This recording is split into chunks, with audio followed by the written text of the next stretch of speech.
to this episode of Ignition Time. Thank you so much for being a viewer. Thank you so much for being a subscriber. If you learned something new from this video, please consider clicking the like button. Please subscribe. Please enable notifications. That would be your vote of confidence in me and all the effort that goes into this channel behind the scenes. Tonight is the final presidential debate. Gloves right here. I'm not much of a boxer, as you can see, based on how gingerly I was picking up the boxing gloves. And if you want to see me do a little bit of a spoof of President Trump and former Vice President Joe Biden, maybe President Trump is, like shadow boxing, and then former Vice President Joe Biden is going. If you want to see me do a bit of a spoof, type it out into the comment section below, and I'll do that in my next video, because there is a lot of news to go over today. There's some election interference that's going on.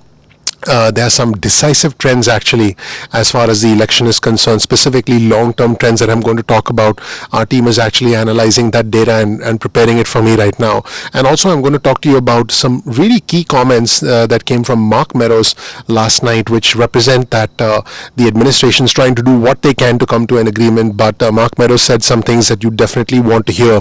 And also some key comments from Senator Marco Rubio this morning. So all of that is indeed coming up. But in this video, I'll give you the latest status of the stimulus negotiations. Most importantly, I'll let you know what House Speaker Nancy Pelosi just said.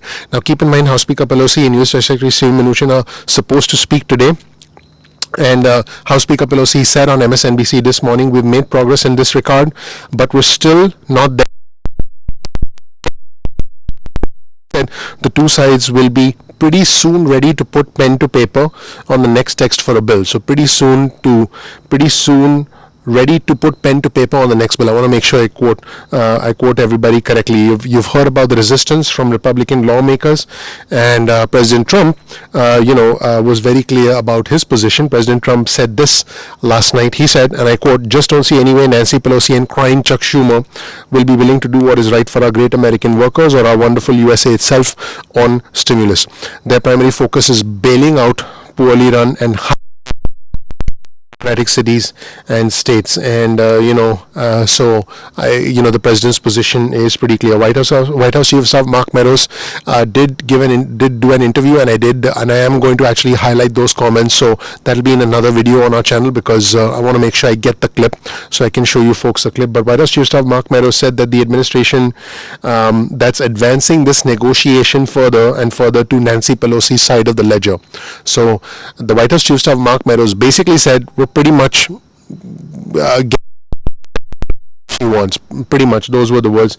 And he said the speaker has only made small concessions. Very interesting what White House Chief of Staff Mark Meadows said. And where things stand right now is that Senator John Cornyn from Texas said part of the message from Senate Republicans is we need to have a discussion about the substance of policy measures. Yes, that's what Senator John Cornyn said. And Republican senators' concerns include lack of language to prevent government funding for various aspects. And so where we stand right now is a Republican Senator Chuck Grassley. It's pretty hard to predict, because I think that what happens in the presidential election will determine that more than anything we know right now. And again, White House Chief of Staff Mark Meadows said the president's willing to lean into this. It was a very interesting interview, which we'll cover on our channel. And Meadows did say on Fox that the biggest issue remains state and local assistance. This has always been the big issue, and believes that the states have lost $275 billion, and he said House Speaker Pelosi seeking about twice that number, or close to $500 billion. I want to be clear that the updated version of the HEROES Act had $436 billion for state and local, and the U.S. Secretary Steve Mnuchin has upped his offer to $300 billion last we know. So they are $186 billion apart, okay, for a $1.8 trillion bill. Let's just say it's 1.9, because there were some reports that the offer was 1.88. In a $1.9 trillion bill, if you're apart by $186 billion, you're apart by just shy of 10%. Why would anybody want to blow up the whole bill over something, or over 10% of the bill? Individuals across the country overwhelmingly want more stimulus. Why are we holding up stimulus on a $1.9 trillion bill over a difference of $186 billion? Because again, the Democrats want $436 billion for state and local in the updated version of the HEROES Act. The Republicans have so far provided up to $300 billion that we know of. I mean, it's $186 billion. It's not that much. Let's take a look at some of the latest comments from House Speaker Pelosi, because House Speaker Pelosi did say some things very recently. This news just came in. House Speaker Pelosi said, and I quote, "We have made progress this week about negotiations with U.S. Treasury Secretary Steven Mnuchin."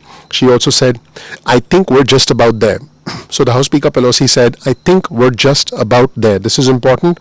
House Speaker Pelosi also said she would be briefed by the DNI, the National Intelligence, about foreign election in the election.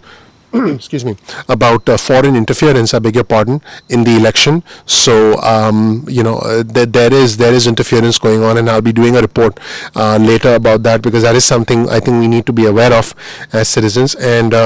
And basically, House Speaker Pelosi said, "I don't know what the DNI is up to with this. Hopefully, it's wholesome." I thought that was an interesting comment, wholesome. House Speaker Pelosi said this about stimulus negotiations: "I do believe that both sides want to reach an agreement. I can't answer for the disarray on the Senate side," essentially calling out the lack of coordination, if you will, amongst Republican senators, and the seeming lack of coordination between Republican senators and the White House. House Speaker Pelosi was asked this question, and this is a good question: "Will this come if you get a deal? Will this come to a vote next week if you get a deal?" To which House Speaker Pelosi responded, "It has to go through CBO, the Congressional Budget Office. It has to go through legal counsel, etc. before we can see this." So even if a deal is struck today, there is, I would say at this point in time, zero probability that we will see stimulus before the election. House Speaker Pelosi did say, and this is, this has always been the hold-up. She did say that she and U.S. Treasury Secretary Steven Mnuchin have not come to an agreement about state and local funding or liability provisions.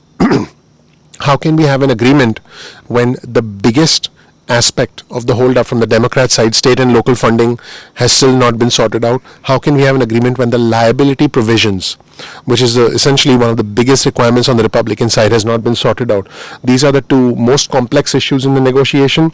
So here's the bottom line, based on Speaker Pelosi's latest comments. The two sides are close, getting closer, but they have still not resolved the two most difficult issues that remain, which are basically state and local funding and an overhaul of liability laws. So that's the status, everybody. I think I think everyone's focus is going to be on the debate tonight, mine is, and of course the election. So I'm going to cover those in a bit more detail in the next videos. Let me know if you want me to put on these boxing gloves and do a bit of a video. But my name is Dr. Nitin Chora with Ignition Time. Thank you so much for watching. I appreciate you. If you don't know anything about me, please check out my video. You'll learn more about who I am, what my journey has been like, why you should listen to me, and please subscribe here. I appreciate you. I'm looking forward to seeing you in the next episode of Ignition Time. Take care. Bye.